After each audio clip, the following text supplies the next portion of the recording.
xam ni itam ñoo fa daal di nekk présentement daal di doxal seen ay stratégie sans pourtant daal di am accès si li nga xam nekk moo di place de l'Obélisque donc tey jii nag ñoom mënuñu am accès si daal ko place de l'Obélisque exactement conséquences yi foo koy nat weesu na ko bokk na aussi lu daal di ñeel si li nga xam ne rek moo di travaux yi soog a pare berte bi daal di den nag loolu li nga xam ne rek moo di manifestation donc ñu autoriser loo leen ko dafa nekk loo xam ni itam dafa gënoon au lieu que ñuy woo li nga xam ne rek moo di ndaw ñi si ay rapport de force exactement parce que suñu sànni li nga xam ne rek moo di xeer mën na ta si vitres yi et tant d'autres manifestation yi passé ñoom dañoo jël li nga xam ne rek moo di justement benn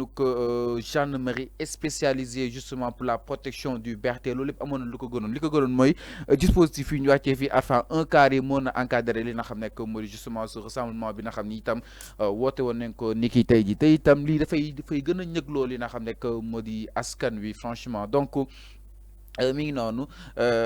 moo tax ma ne 9 mois yi dese fi wala 10 mois yi dese fi enfin ban yëngu-yëngu du fi amati des fii Sénégal en tout cas daal jamono ji dispositif sécuritaire bàyyi noonu la police est en alerte maximale waaye itam li nga xam ne que mu di aussi la gendarmerie aussi est en alerte maximale si gox yu ko gën a fasantiku si boobu dañu nga xam ne que moo di manifestation bi nga xam ni itam ñu si doon daal di li nga xam ne que moo di jëmani mais en tout cas si këram tuuti incha allah dinañ daal di yegg si par rapport ak li nga xam ne que moo di mobilisation bi nga xam ni itam sénégalais dinañ ko daal di amal pour dire non par rapport ak li nga xam ne que moo di mbir yi donc les dégâts collatéraux commencent oto yi am na yoo xam ne ñu koy daal di lakk waaye itam am na ay jets de pierre et tant d'autres en tout cas li plus mën a am rek mais en ce qui concerne la place de l'Obélisque ak alentour boobu noonu policier am neen fa li nga xam ne que moo di maîtrise mais koñe koxaat yi li nga xam ne que moo di danger bi daal di nekk arfan tout en espérant que jàmm dina si mujj. Alors, je disais tantôt, sans que mal donné, on ne peut pas maîtriser une foule qui est folle. C'est-à-dire que si les gens veulent aller manifester au niveau de la place de la nation, d'ailleurs c'est une place réservée pour ces arts de manifestation, andi yabal fa ay alkati pour mu empêcher len donc ñom ñu exprimer wu mais ñoñu dañuy lan lañ fay jëlé à part colère noire. Mais dinañu mer qui sas maintenant ku mer il va chercher à tout prix à tout moyen de s'exprimer autrement maintenant bu fekkee da nga ne duñu mën a exprimer wu librement et pacifiquement nga commencé di leen tegal ay jalons ce que tu appelais tout à l'heure rapport de force mais ñoom tamit avec les moyens de bord ñi ñu yor mooy c'est-à-dire que les jets de cailloux li ñu yor mais ils vont riposter. Maintenant, s'ils ripostent et qu'il y a échange entre lacrymogène et cailloux, mais c'est là où il y a le dégât. C'est là où il y a le dégât. Fait pour Fougnou Diallo, la foule là, elle va faire des ravages. Te Koumer, surtout cette foule là, ne va pas maîtriser sa colère. C'est Al-Kati Kesse. De nous maîtriser cette colère, c'est Al-Kati Kesse. C'est-à-dire que nous, dañuy dem ba jusqu'à un moment donné dañuy ne dagan na lépp lu ñu mën a yàq concernant l'État ou bien les enseignes français ñoom dañ koy yàq. Donc conséquence. alors que loolu ça ne rime pas avec manifester. Okay. Mais manifestation boo xamante ne yow yaa causé le dégât il faut que ñu xalaat ci bu baax parce que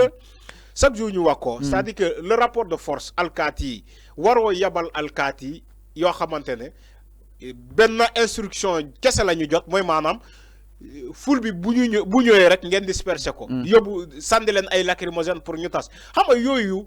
c'est-à-dire que war nañu romb fii tey. Sénégal war na romb fii loo xamante ne chaque fois ay lacrymogène fokk mu tàkk pour disperser c'est pas comme ça c'est pas le seul mécanisme de disperser une foule. C'est pas comme ça. Parfois il faut communiquer da ngay waxtaan ak ñoom. Mais qu'est-ce qu'il c'est-à-dire que lan la wàññi tey ci commandant bi. foule bi ñëw nga wàcc sa oto nga ñëw nga waxtaan ak ñoom. nga leen lii ak lii. nga ne leen lii ak lii. ñu ngi sàkku ci yéen ku nekk mu ñibbi këram parce que lii ama jàppee leen comme ay petits frères ñu jàppee la ko grand frère. donc mi ngi noonu mais jàppee leen comme ay des sénégalais. ñuy waxtaan mais c'est pas ñoom ñu ñëw hey. Sortez de... Attends, vous commencez à tirer des œufs de lacrymogène. Mais lolo, bon, quoi de fait tu es en train d'inviter la violence. Tu es en train d'inviter la violence. Alors, mais quand on commente li nga xam ne que moo di ces images yi nga xam ne itam ñu koy gis à présent fa nga xam ne itam mooy zone ko place de l'Obélisque gis na li nga xam ne que moo di justement oto yi enfin blindé yi ñëw na ndox bu tàng bi ñëw na yëpp ñëw na Sénégal Dakar est en alerte maximale jamono ji. Mais malheureusement xam nga dañu ne kilifa boo nekkee ci réew wala kilifa boo nekkee ci kër. Il y a beaucoup de moyens d'éduquer tes enfants. Voilà ça njaboot. Nekkul l'argument de la force mooy maanaam xale bu defee nga dóor xale bu defee nga dóor xale yi dinañ dem ba dër kiis te bu ñu dër kiisee c'est un problème dootuñu mën a déggati dara parce que dafa jàpp ni chaque fois yow da nga koy dóor te bu demee ba dër kiis ba miin dóor bi mooy maanaam day ne man dinaa def comme si su ma dóoree du saf de toute façon du saf parce que miin naa ko. Maintenant au Sénégalais dañoo miin lacrymogène. Mais enfin aussi la situation de. ñoom chaque fois bu amee manifestation fokk ñu dóor xale yooyu lacrymogène mais xale yi dañ dem ba à la fin dinañu miin lacrymogène yooyu. dinañu miin alkaati auparavant boo gisee sa alkaati surtout bu kagulee sax yow da ngay yaakaar ni que leneen moo am da ngay daw dugg sa biir kër. mais léegi les Sénégalais c'est comme si ils ont une cohabitation avec les policiers. Mais enfin la situation aussi se dégrade. Non mais ça a dégradé depuis du côté de Walfadjri aussi. Saa fu mu toll nii sitting bi tas na ku si nekk ñii ñi ngi sànnante xeer ñii ñi ngi li nga xam ne moo di tàll au niveau li nga xam ne moo di de Walfadjri exactement donc tey maison de la presse la doon amal li nga xam ne moo di les assises de la des médias doon wax si kaw li nga xam ne moo di Walfadjri tey jii na si ngoon un sitting spécial ma ni kon nag la situation se dégénère aussi du côté de Walfadjri exactement. Oui mais c'est désolant. On a un sentiment de regret. waruñu woon egsi fii bay retirer ay licence télé ñu ne dañuy wone seen nakar parce que ay gor lañu ay nit yi liggéey Walfadjri di yor ay njaboot ñu ne dañuy wone seen nakar nga ne doo leen ko fi defee ñii ne dañ koy def nga leen di dóor ay lacrymogène mais ci ban réew lañ nekk Sëñ Fallou ci ban réew lañ nekk on se pose ces genres de questions on est où là est-ce que ci suñu Sénégal bu ñu xamee woon ci Sénégal bu taaru te am démocratie te fu ne ci àdduna lañ koy cantonné suñu démocratie mais est-ce que Sénégal boobu lañ nekk tey jii nii est-ce que. Alors c'est des questions. Enfin dagguma la suñu ay ndaw ñu ngi sur place exactement. Mais franchement c'est désolant. fu ma ni Sénégal 5 lancé na du côté de la régie. Tafa et consorts solo ñu mënee wàcceel li nga xam ne que moo di justement ñu xool jël ñoom Gassama et consorts xool exactement ce qui se passe réellement sur le terrain de manière générale ñu daal di xam li nga xam ne que moo di la situation fu mu toll nii donc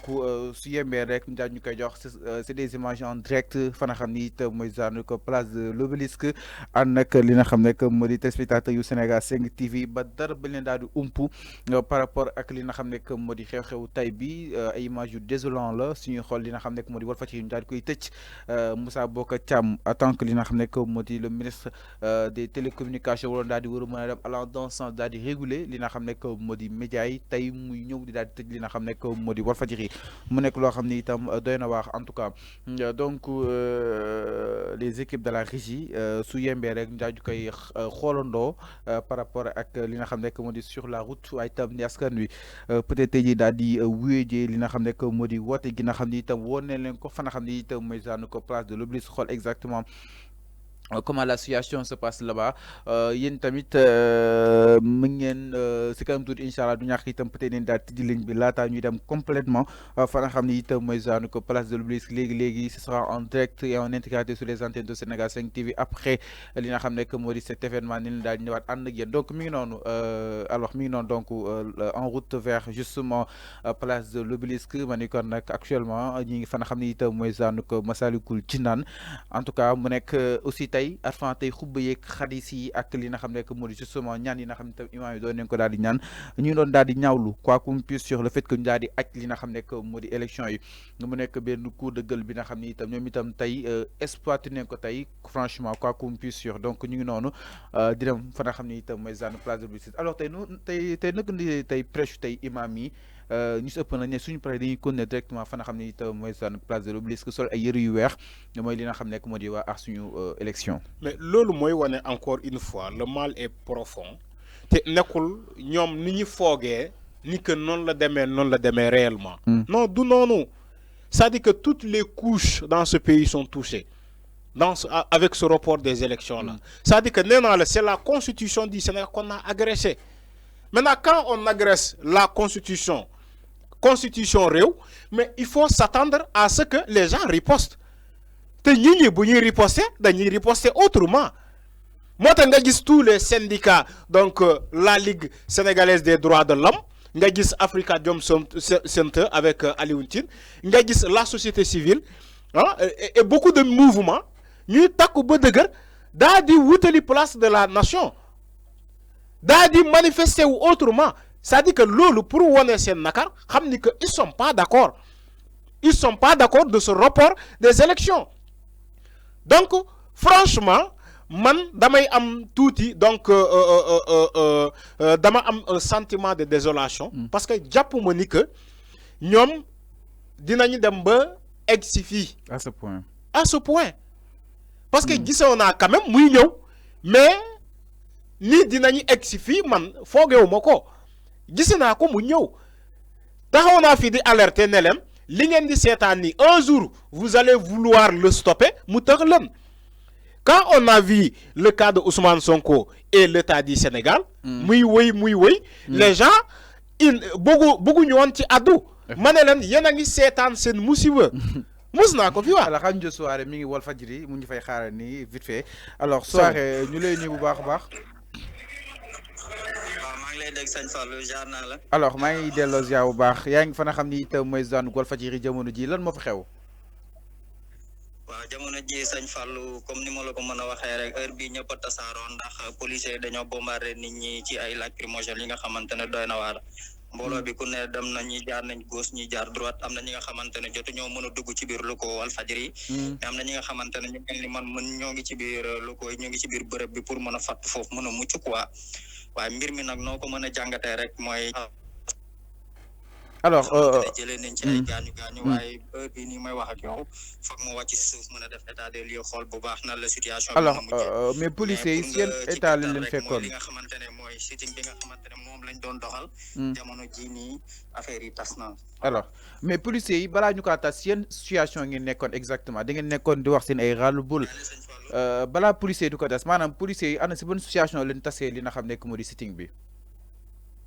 sitting bi da doon dox normalement gars yi di wax vraiment ñii di jël kàddu di wax vraiment mbooloo mi am ñu fa taxawoon aussi teew waaye defuñu leen dara li nga xamante ne jàpp nañ ni ko ñoom waroon nañ mën a dóor lacrymogène dañoo taxaw à distance à quelques mètres rek xam naa peut-être moo door jóge ci supérieur